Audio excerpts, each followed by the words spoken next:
Coach, has practice been any different over the last couple of days since Tuesday? Do you feel before then? Any different? We work on the things we need to work on to get better. You know, and continued attention to detail. The little things, you know, key blockouts, assignments, defensively, all those things, yes. I know you all played Temple last year. They have similar personnel but a different coach. They do anything differently than last season, or is it pretty similar attack than you saw? I think it's similar because they have everybody back pretty much except one guy. So a lot of similar things. Play hard with experienced guys. Do a lot of things through their forward man. I think they're doing a great job. They defend, they play hard, they mix it up. Mostly man, but they play zone, three-quarter press a little bit, but very similar to last year, yes. Do you enjoy these true road non-conference games? I mean, some programs don't play them until January. I do. I don't mind it at all because I think you need them. I think it helps prepare your team.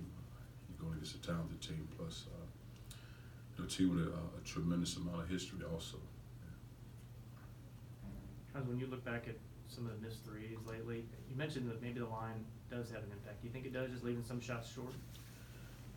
I think, again, it's a different line. I think if you look around the country, percentages are probably down. But I think for some of our guys, when we watch film with them, here's the line, but you're probably shooting the ball here. You have to get on the three-point line, and they guard you at that line, then drive the ball.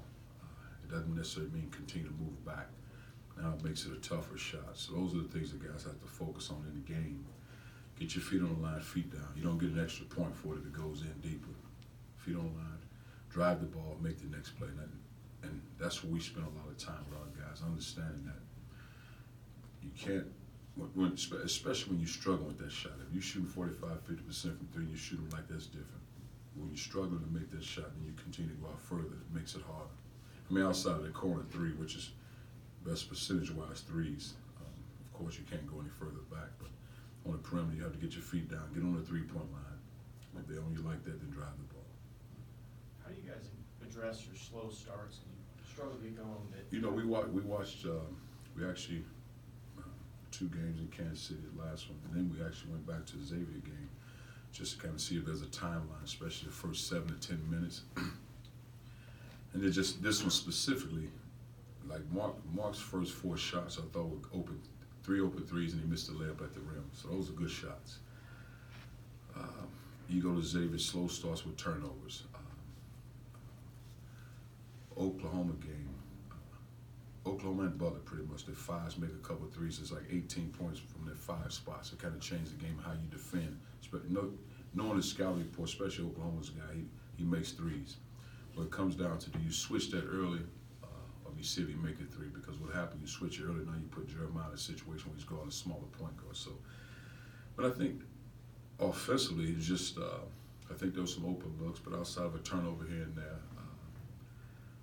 like you might have a game plan, of course, going inside the Jeremiah, you get a foul trouble, so now you have to tweak some things to do something different. And then I just think sometimes when you have a rotation where it's not a flow like you do in practice, here's a guy, he knows he's going in and out because of foul trouble, guy making mistakes. Now you have a guy that's probably not ready to be in that situation. So really a lot of little things that lead to big things, yes.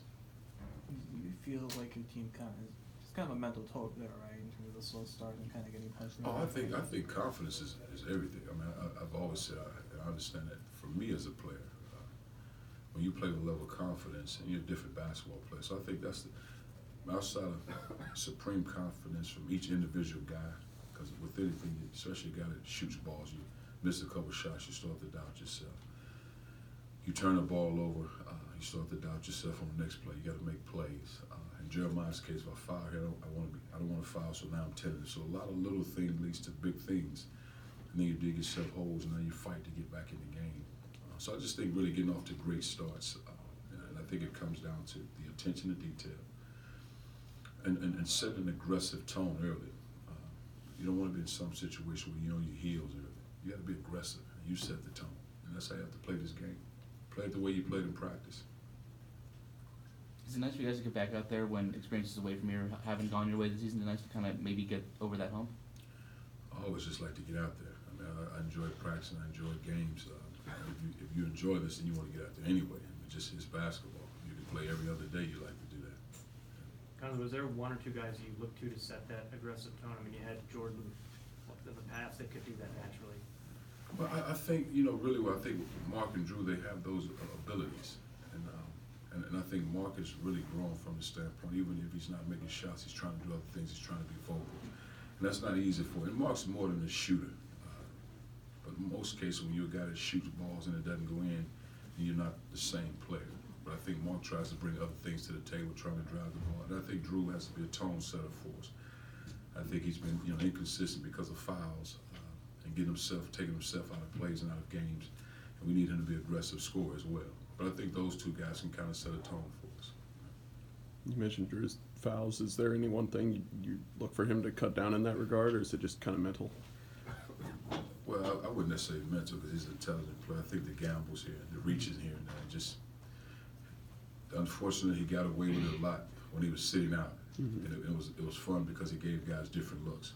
Now he has to have the discipline to stay away from it now because you pay for it now. Mitch is showing that he's like not afraid to take those outside shots. Like, how have you seen his game evolve in the last few years since you've been here? Well, I think Mitch, more than anything, is just the consistency to knock the three ball down because he has it in him. And going into the season, I felt like that was an area where we could count on, especially when he's at the 5 position.